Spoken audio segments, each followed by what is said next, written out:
Praise the Lord. Hallelujah. പ്രിയ സഹോദരങ്ങളെ, ഹോശാന, കർത്താവേ ഞങ്ങളെ രക്ഷിക്കണമേ.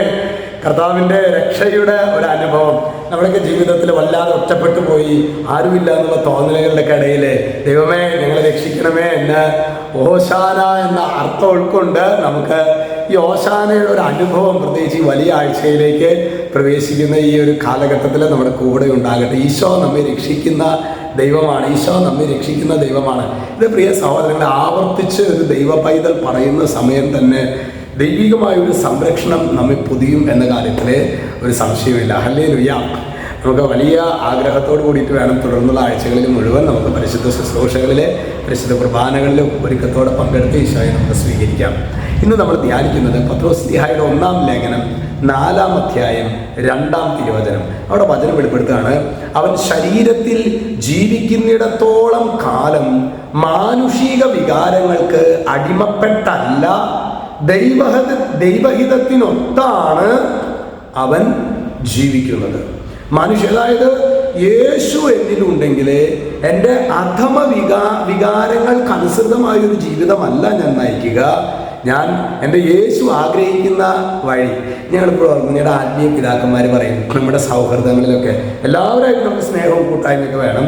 പക്ഷെ ഗൗരവമായ വിധത്തിൽ ഒരു ഫ്രണ്ടിനെ, ഒരു ആത്മീയ സുഹൃത്തിനെ നമ്മൾ തിരഞ്ഞെടുക്കുമ്പോൾ അവൻ ശരിക്കും ചില പ്രത്യേക കാര്യങ്ങൾ ആലോചന ചോദിക്കുമ്പോൾ അവൻ യേശുവിനെ അനുഭവിച്ച വ്യക്തിയാണെങ്കിൽ അവൻ വഞ്ചിക്കില്ല. കാരണം യേശുവിനെ നേരെ ചൊവ്വനെ ഹൃദയം കൊണ്ട് ആരാധിക്കുന്ന വ്യക്തിക്ക് അവനെ ഒരാൾ വഞ്ചിക്കാൻ പറ്റില്ല. കാരണം അവനറിയാം ദൈവവിചാരമുണ്ട് എന്നുള്ളൊരു ചിന്ത അവൻ്റെ ഉള്ളിലുണ്ട്. അതുകൊണ്ട് പ്രിയ സഹോദരങ്ങളെ, നമ്മുടെ ജീവിതത്തിൽ നമ്മൾ എന്തൊക്കെ നേടിയാലും തമ്പുരാനെ നമ്മൾ നേടിയില്ലെങ്കിൽ ആ ജീവിതം അത് അർത്ഥശൂന്യമാണ്.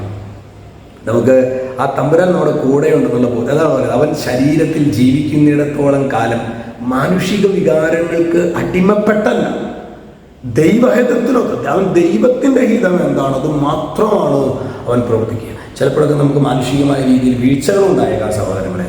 പക്ഷേ അതിനു വേണ്ടിയിട്ടാണ് ഈശോ കൃപസാരം സ്ഥാപിച്ചത്. ചെറിയ വീഴ്ചയാണെങ്കിലും വേഗം കണ്ണീരോട് അത് ഏറ്റുപറഞ്ഞ് ഈ കൃപയുടെ ജീവിതത്തിലേക്ക് ഈശോ നമ്മെ നിരന്തരം. അതുകൊണ്ടാണ് ആത്മീയ ജീവിതത്തിൽ നമുക്കൊരു ഫുൾ സ്റ്റോപ്പ് ഇല്ല. കാരണം നമ്മൾ എത്ര ആത്മീയരായിട്ട് വളർന്നു എന്ന് പറഞ്ഞാലും കുഞ്ഞു കുഞ്ഞു വീഴ്ചകൾ നമ്മുടെ ഒക്കെ ജീവിതത്തിലുണ്ട്. അപ്പോൾ വീട് കഴിഞ്ഞ് എന്ത് ചെയ്യണം? അവിടെ കിടക്കാനാണ് പിശാച് പറയുക. ആ വീണോടത്ത് കിടന്ന് ആർമാദിച്ച് ഒരു 3-4 മാസമൊക്കെ കഴിഞ്ഞ് മുസാരിച്ചാൽ മതി എന്നുകൊണ്ട് പിശാചാണ് നമ്മളോട് പറയണത്. വീണോടത്തുനിന്ന് എഴുന്നേൽക്കുക, യേശുവിൻ്റെ സ്നേഹത്തിലേക്ക് വരിക. ഈശോ നമ്മെല്ലാവരെയും സമൃദ്ധമായിട്ട് അനുഗ്രഹിക്കട്ടെ. യേശു ക്രിസ്തുവിൻ്റെ നാമത്തിൽ ആശീർവദിക്കുന്നു, ഇപ്പോഴും എപ്പോഴും എന്നേക്കും. ആമേൻ.